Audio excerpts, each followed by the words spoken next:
ഈ Ramadan love the Quran masters ക്ലബിനോടൊപ്പം അതെ പരിശുദ്ധ ഖുർആനെ പ്രണയിക്കുന്ന പഠിതാക്കൾ അവതരിപ്പിക്കുന്ന വേറിട്ട പ്രോഗ്രാം പരിശുദ്ധ ഖുർആനിലൂടെ ഒരു യാത്ര. 114 സൂറത്തുകളെ പരിചയപ്പെടുത്തുന്ന ഒരു പ്രത്യേക പരിപാടി. ഓരോ ദിവസവും ഓരോ സൂറത്തിനെ പറ്റിയുള്ള വിശദീകരണവുമായി നിങ്ങളുടെ മുന്നിലെത്തുന്ന ഓരോ പഠിതാക്കൾ. ഇന്ന് നമുക്ക് ഏത് സൂറത്തിനെ പറ്റിയാണെന്ന് നോക്കാം. അൽഹംദുലില്ലാഹ് അസ്സലാത്തു വസ്സലാമു അലാ റസൂലില്ലാഹി വഅലാ ആലിഹി വസഹ്ബിഹി അജ്മഈൻ. എൻ്റെ ശബ്ദം ശ്രവിക്കുന്ന മാന്യശ്രോതാക്കളെ അസ്സലാമു അലൈക്കും വറഹ്മത്തുള്ളാഹി. ഖുർആനിലെ അധ്യായങ്ങളിലൂടെ എന്ന ഈ പ്രോഗ്രാമിലേക്ക് ഏവർക്കും സ്വാഗതം. പരിശുദ്ധ ഖുർആനിലെ 65-ാം അധ്യായം സൂറ അത്വലാഖാണ് ഇന്ന് ഞാൻ നിങ്ങളെ പരിചയപ്പെടുത്തുന്നത്. ഈ അധ്യായം അവതരിച്ചത് മദീനയിലാണ്. 2 റുക്കൂകളിലായി 12 വചനങ്ങൾ ഉൾക്കൊള്ളുന്ന ഈ അധ്യായം അവതരണക്രമം അനുസരിച്ച് 99-ാമത്തെ സൂറയാണ്. അത്തലാഖ് എന്നത് അധ്യായനാമം മാത്രമല്ല, ഉള്ളടക്കത്തിൻ്റെ ശീർഷകം കൂടിയാണ്. ഇതിൻ്റെ പ്രധാന പ്രതിപാദ്യ വിഷയം വിവാഹമോചന നിയമങ്ങളാണ്. അവതരണകാലമായി ഗണിക്കപ്പെടുന്നത് സൂറത്തുൽ ബഖറയിൽ വിവാഹമോചന നിയമങ്ങൾ പരാമർശിക്കപ്പെട്ട സൂക്തങ്ങൾ അവതരിച്ചതിന് ശേഷമാണെന്ന് കണക്കാക്കപ്പെടുന്നുണ്ട്. റസൂൽ സല്ലല്ലാഹു അലൈഹി വസല്ലം പറഞ്ഞു, ഇന്ന അബ്ഗാലൽ ഹലാലി ഇലല്ലാഹി തആല അത്തലാഖ്. അള്ളാഹുവിന് ഏറ്റവും കോപകരമായ ഒരു അനുവദനീയമായ കാര്യമാണ് തലാഖ് എന്നത്. അതുകൊണ്ട് തന്നെ ദമ്പതിമാർക്കിടയിൽ ഒരിക്കലും യോജിച്ചു പോകാൻ കഴിയില്ല എന്ന ഘട്ടം എത്തുമ്പോൾ മാത്രമേ തലാഖ് എന്ന നടപടിക്രമത്തിലേക്ക് കടക്കാവൂ.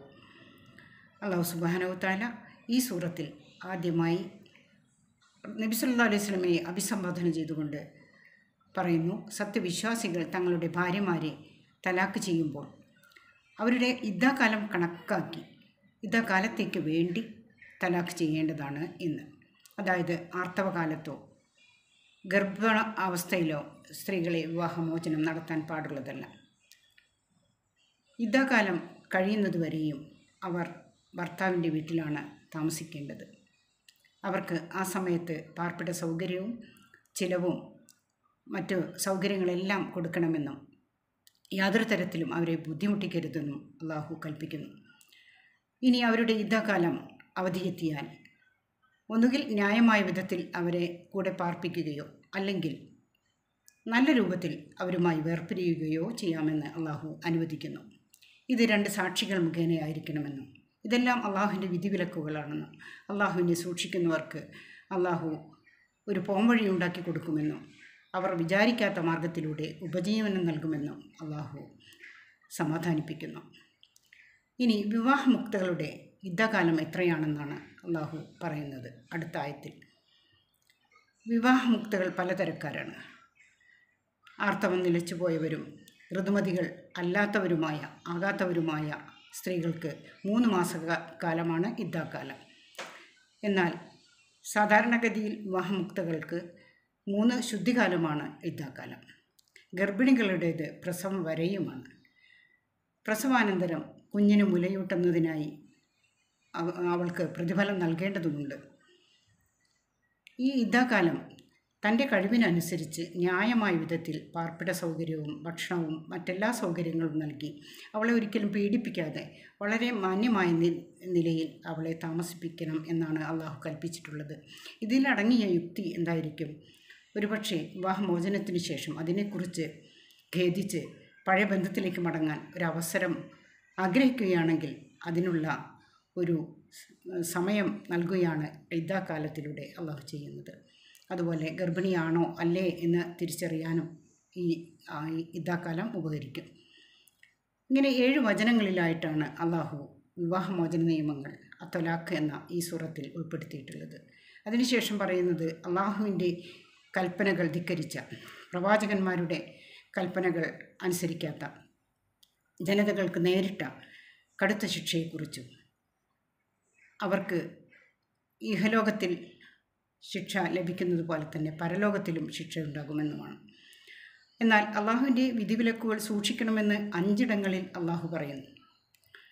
അള്ളാഹു എന്ന നാമം 25 പ്രാവശ്യം ഈ സൂറത്തിൽ ഉപയോഗിക്കപ്പെട്ടിരിക്കുന്നു. ഇങ്ങനെ അള്ളാഹുവിൻ്റെ ദൂതനിൽ വിശ്വസിക്കുകയും ആ ഉത്ബോധനത്തിൽ വിശ്വസിക്കുകയും ചെയ്യുന്ന സൽക്കർമ്മകാരികൾക്ക് അള്ളാഹു താഴ്ഭാഗത്തുകൂടി അരുവുകൾ ഒഴുകുന്ന സ്വർഗം പ്രദാനം ചെയ്യുമെന്നും സന്തോഷവാർത്ത അറിയിക്കുകയും ചെയ്യുന്നു. അവസാനത്തെ ആയത്തിൽ അള്ളാഹുവിൻ്റെ സൃഷ്ടി വൈഭവം വിളിച്ചൊതിക്കൊണ്ട് 7 ആകാശങ്ങളെ സൃഷ്ടിച്ചവനായ അള്ളാഹു അതുപോലെയുള്ള 7 ഭൂമികളും സൃഷ്ടിച്ചു വച്ചിരിക്കുന്നു എന്ന് പറയുന്നു.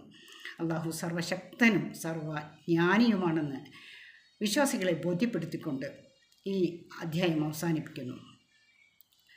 വിവാഹമോചന നിയമങ്ങൾ നന്നായി പഠിക്കേണ്ടതിന് ഈ അധ്യായം നാം നന്നായി ഗ്രഹിച്ച് മനസ്സിലാക്കുകയും ആഴത്തിലുള്ള പഠനത്തിനായി വിവാഹമോചന നിയമങ്ങൾ അവതരിക്കപ്പെട്ട സൂറത്തുൽ ബഖറയിലെ സൂക്തങ്ങൾ 228 മുതൽ 234 വരെയുള്ളവയും അൽ അഹ്സാബ് സൂറത്തിലെ 49-ാം വചനവും നന്നായി പഠിക്കുവാൻ ശ്രമിക്കേണ്ടതുണ്ട്. അതിന് അള്ളാഹു തൗഫീക്ക് ചെയ്യട്ടെ.